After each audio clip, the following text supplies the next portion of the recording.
gue pernah ketemu kok sama mereka. Ini tuh pernah di Jumat, pada saat itu gue nggak tahu BTS itu siapa. Anak Ustaz Yusuf Mansur, Wirda Mansur ungkap kronologi bertemu grup boyband asal Korea Selatan, BTS lantaran dikira bohong. Wirda Mansur mengatakan pertemuan tersebut terjadi pada 2017 silam di Bandara Incheon. Kala itu, Wirda Mansur mengaku belum tahu para personel BTS.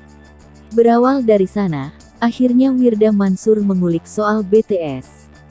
Sebelumnya diberitakan Wirda Mansur jadi sorotan setelah pengakuannya pernah bertemu dengan boyband asal Korea Selatan, yakni BTS. Pengakuan Wirda Mansur itu sontak membuat para ARMY, sebutan fans BTS histeris. Namun tak sedikit pula yang menyebut jika Wirda Mansur halu karena mengaku bertemu BTS. Pernyataan Wirda Mansur mengaku bertemu BTS awalnya diunggah oleh akun Instagram dan diposting ulang di media sosial TikTok, @widudamdam.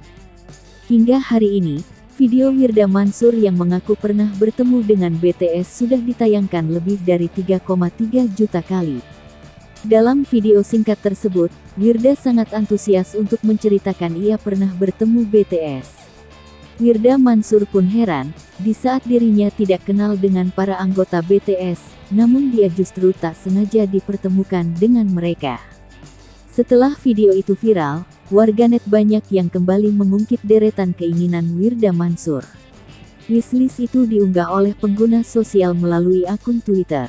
Dalam unggahan tersebut ada puluhan mimpi Wirda Mansur yang akan dicapainya dalam kurun waktu 10 tahun ke depan. Namun, deretan mimpi Wirda Salamah Ulia atau Wirda Mansur itu justru menuai sorotan lantaran dianggap tidak realistis. Catatan tersebut berisi 24 keinginan putri Yusuf Mansur.